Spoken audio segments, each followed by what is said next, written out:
ఎనిమిది పనులు చేస్తే ఎంతటి ధనవంతులైనా పేదవారు అవుతారట. ఇంతకీ ఆ పనులేంటో ఇప్పుడు తెలుసుకుందాం.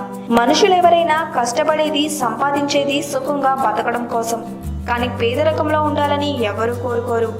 అయితే మనం చేసే పలు రకాల పనుల వల్ల ధనవంతులం కాస్త పేదవారిగా మారిపోయేందుకు అవకాశం ఉందట. అంతేకాదు, సమస్యలు మనల్ని చుట్టుముట్టి అనేక ఇబ్బందుల్లోకి నెట్టేస్తాయి. మరి ఏ ఏ పనుల వల్ల మనకు దరిద్రం కలుగుతుందో, వేటిని చేయకూడదో ఇప్పుడు వివరంగా తెలుసుకుందాం.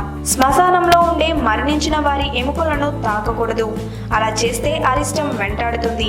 అంతేకాకుండా అననుకూల శక్తులు వెంటబడి మనకు అపారమైన నష్టం కలిగిస్తాయి, అన్ని సమస్యలను తెచ్చిపెడతాయి.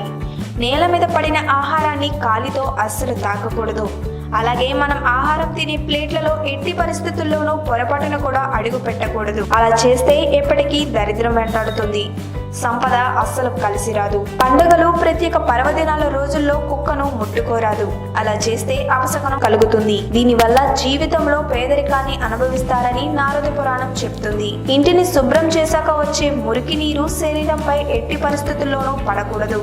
అలా పడితే అంతా దురదృష్టమే కలుగుతుంది. ఏది చేసినా కలిసి రాదు, సంపద అసలు దరి చేరదు. దహన సంస్కారం చేసేటప్పుడు చితి నుండి వెలువడి పొగను పీల్చరాదు. అలా చేస్తే దురదృష్టాన్ని కొని తెచ్చుకున్నట్లే అవుతుంది. దరిద్ర దేవత వెంటాడుతుంది, సంపద అస్సలు చేకూరదు.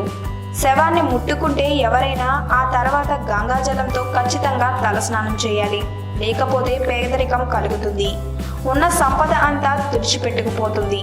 దహన సంస్కారం చేశాక చితిలో ఉండే కలపను తాకరాదు. అలా చేస్తే అరిష్టాలు కలుగుతాయట. దీనివల్ల చితిపై ఉండే ప్రతికూల శక్తులు వ్యక్తులపై ప్రభావం చూపుతాయి. దీంతో సమస్యలను కొని తెచ్చుకున్నట్లే అవుతుంది.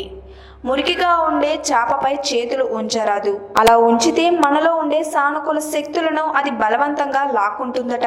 దీంతో అరిష్టం కలిగి పేదరికం సంభవిస్తుంది, దరిద్రులు అవుతారు, సంపద మొత్తం పోతుంది. తెలుసుకున్నారు కదా? కాబట్టి ఈ 8 పనులను ఎట్టి పరిస్థితుల్లోనూ చేయకండి, లేదంటే ఆపదలను కొని తెచ్చుకున్న బారవుతారు. ఈ వీడియో కనుక మీకు నచ్చినట్లయితే లైక్ చేసి షేర్ చేయండి. మరిన్ని లేటెస్ట్ అప్డేట్స్ కోసం మా ఛానల్ని సబ్స్క్రైబ్ చేయండి.